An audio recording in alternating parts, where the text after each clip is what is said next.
দুপুরের দিকে আমি তাড়াতাড়ি করে রেডি হয়ে নিচ্ছিলাম, কারণ আজকে একটুখানি বেরোবো। তো এখন আমি বেরিয়ে পড়েছি, আর সূর্যের আলোটা ও মাই গড দারুণ লাগছে। শীতকালে সূর্যের আলো সত্যি খুব ভালো লাগে, সানকিস্ট। তো এইভাবে এখন আমি যাচ্ছি সঞ্জয়ের বাড়িতে। গিয়ে দেখলাম ওর বাড়িতে এখন কাজ চলছে।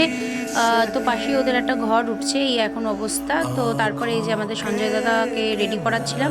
এই হুডিটাই এসেছে, যেটা তোমাদেরকে আর একটা ব্লগে আমি শেয়ার করেছি। তারপরে আমরা বেরিয়ে গেছিলাম। রেল গেটে তো আটকা পড়বই পড়বো।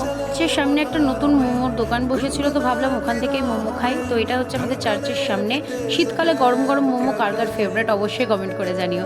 তো মোমোটা খুব একটা ভালো ছিল না, আর স্যুপটা একটু তাও ভালো ছিল। এরপর খেলাম হচ্ছে ফুচকা, তারপরে নিলাম পাপড়ি চাট, আর পাপড়ি চাটটা দই দিয়ে মেখেছিল, অসাধারণ করেছিল। এই যে আমি আর এখন খাবো হচ্ছে ঝালমুড়ি। তো ঝালমুড়ি কাকা দারুণ মাখে, যারা মাঠে বসে তারা তো জানোই। তো এখন আমি বাড়ি যাব, দেখা করছি নেক্সট ভিডিওতে। ততক্ষণের জন্য টাটা।